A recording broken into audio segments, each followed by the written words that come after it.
Oftentimes I meet with a prospective client, asking me if we can help them with a confrontation problem. When this happens, my first question to them is, what's your feedback culture like here? And inevitably, I get a response that sounds something like this. Oh, it's very good.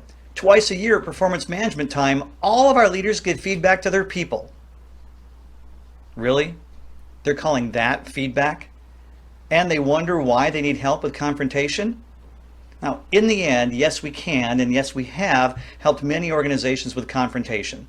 And that's not what I'm here to talk with you about today. I'm talking about that wonderful tool that will reduce the need for confrontation conversations by 70% or more. And that's real, actual, consistent feedback. How about we solve for all of this with one rather simple thought? Check in with your people. How many of you are familiar with the phrase, no news is good news? Well, throw it out, because it's a lie. And that's what's hurting people and teams in most every industry. Sure, if you're a baby boomer, this saying makes sense.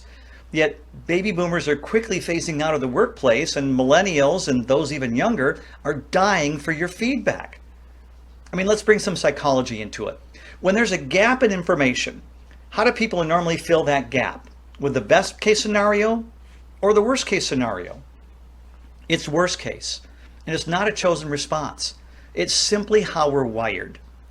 That gap in information is the result of a lack of feedback, and there are extremely large costs associated with this.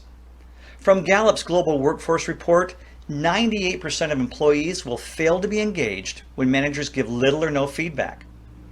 69% of employees say they would work harder if they felt their efforts were being better recognized. And from a Cigna report, 65% of workers say they feel less connected to their coworkers.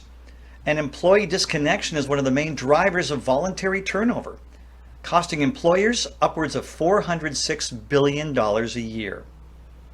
The numbers are right there, staring us in the face. Feedback is what we need. And not just once or twice a year at performance review time, all the time.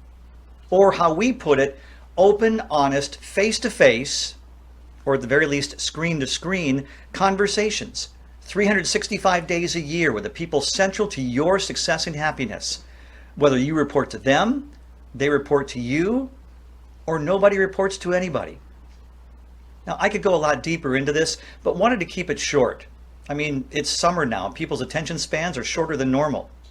Ask us how you can use feedback to improve your culture, engage your people, and greatly reduce the need for those dreaded confrontation conversations.